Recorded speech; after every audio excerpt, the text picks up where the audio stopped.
కరీంనగర్ 27వ డివిజన్లో Olga children's hospital భవనం కూల్చివేత ఘటనపై ఏఐఎఫ్బి ఆందోళనకు దిగింది. కూల్చివేత సమయంలో ఇటుకలు, కాంక్రీట్ శిథిలాలు పక్కనే ఉన్న నివాస గృహంపై పడడంతో ఇంటి రేకులు దెబ్బతినడంతో పాటు ఓ మహిళకు గాయాల పాలు కావడంతో విషయం తెలుసుకున్న జిల్లా ఆల్ ఇండియా ఫార్వర్డ్ బ్లాక్ ప్రధాన కార్యదర్శి బండారి శేఖర్ బాధితులను పరామర్శించారు. ప్రజల భద్రతను పట్టించుకోకుండా కూల్చివేత పనులు చేపట్టిన హాస్పిటల్ యాజమాన్యంపై క్రిమినల్ కేసులు నమోదు చేయాలన్నారు. కూల్చివేతపై ముందుగానే మున్సిపల్ అధికారులకు ఫిర్యాదు చేసినా పట్టించుకోకపోవడం అధికారుల నిర్లక్ష్యానికి నిదర్శనమని ఆరోపించారు.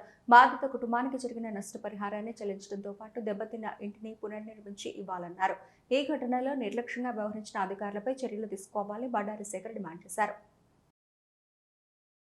27వ డివిజన్ మంచిర్యాల చౌరస్తా ఓల్గా హాస్పిటల్ ఎలాంటి సేఫ్టీ మెథడ్స్ లేకుండా కూలగొడుతున్నారని చెప్పేసి పెద్ద పెద్ద భవనాలు కూలగొడుతున్నారని చెప్పేసి గత 27 తారీఖు నాడు 27 డివిజన్ ప్రజలు మున్సిపల్ కమిషనర్ గారికి టౌన్ ప్లానింగ్ వాళ్ళకు ఫిర్యాదు చేశారు.